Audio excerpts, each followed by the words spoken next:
Louis Sango. Je vous propose aujourd'hui de jouer aux apprentis chimistes en recréant chez vous un écosystème aquatique, un bout de nature chez vous. Oui, enfin bon, bref, tu vas nous faire un aquarium. Genre, je me la raconte, quoi. C'est ça, c'est ça. Alors, avant de commencer, est-ce que vous pouvez me citer quelques noms de poissons d'eau douce de chez nous? Poisson rouge. Oui, d'eau douce. Poisson rouge, poisson rouge. Ah, pas non plus. Enfin, si, en rivière. Ça... Pardon? Si, pardon. Saint-Laurent quand même. Hein. Attention. Attention. Ça fait être un petit Ne peu... fâche pas nos invités.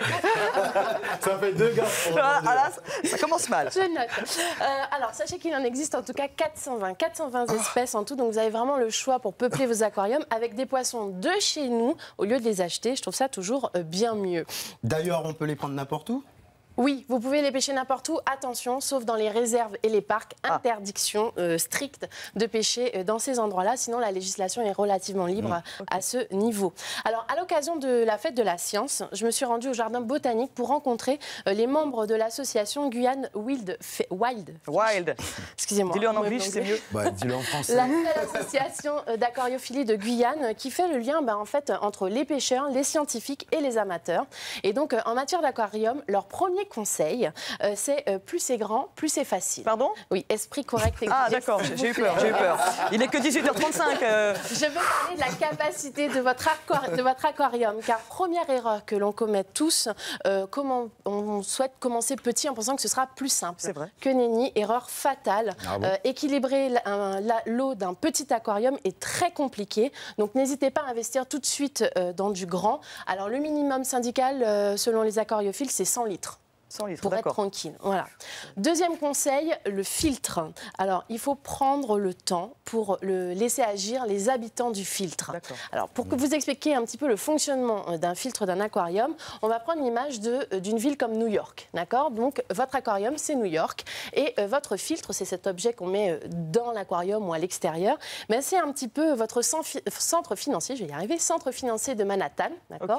Avec plus il y a de buildings, plus ils sont hauts, plus ils sont grands, plus vos quartiers sont dynamiques, d'accord? Et donc, ne négligez pas la taille de votre filtre.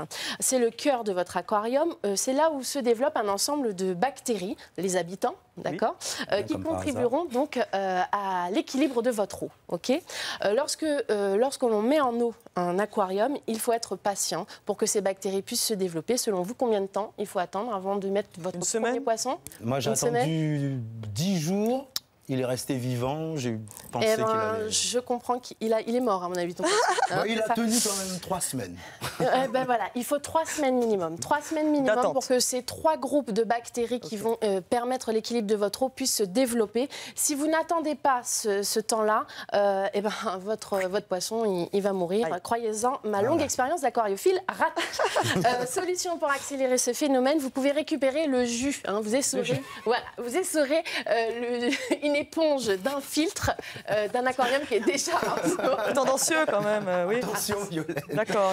Voilà, c'est bizarre. Bref. Et du coup, vous ensemencez votre aquarium avec du jus. en essorant l'éponge d'un autre filtre d'un aquarium. Côté température, si votre bac est dans une salle climatisée, c'est mieux. Comme ça, on se rapproche plus des températures naturelles de chez nous. Une fois ce temps passé, on rajoute 1 ou 2 poissons, pas plus. D'accord? On attend encore 2 semaines, histoire qu'ils s'habituent un petit peu. Et au fur et à mesure, on rajoute les autres. Attention aux poissons qui deviennent trop gros ou à ceux qui mangent les autres. Combien on peut en mettre au max? Alors, ça dépend de la capacité de votre bac. En gros, c'est 1 cm par litre de votre aquarium. Concrètement, si vous avez 10 poissons de 10 cm, il vous faudra un aquarium de 100 litres. Voilà, calcul mental, merci. Une fois que votre aquarium est en marche, c'est pas fini. Attention à la nourriture que vous mettez. Il faut qu'en 5 minutes, tout soit mangé. Sinon, c'est que vous en mettez trop.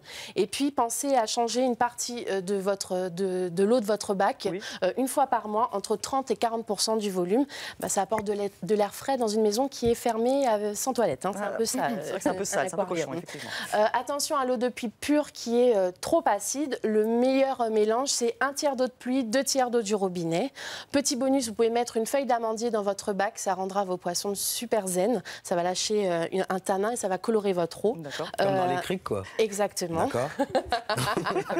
Et ensuite, si malgré tous ces conseils, vous abandonnez, conseil moult important, on ne relâche lâche pas les poissons dans la nature, vous allez déséquilibrer un écosystème. Ah, on les met dans les toilettes? Non plus, parce qu'il va quand même se retrouver dans la nature. Soit on le donne à un copain qui a un aquarium, soit sinon on l'euthanasie. Hein. Voilà, concrètement. On le mange. Avec Bon, tout ce que si t'as vous dit, voulez plus de renseignements, vous pouvez vous rendre sur la page Facebook de l'association Guyane Wild Fish. Les membres Antoine, Guillaume et Greg vous renseigneront avec grand plaisir.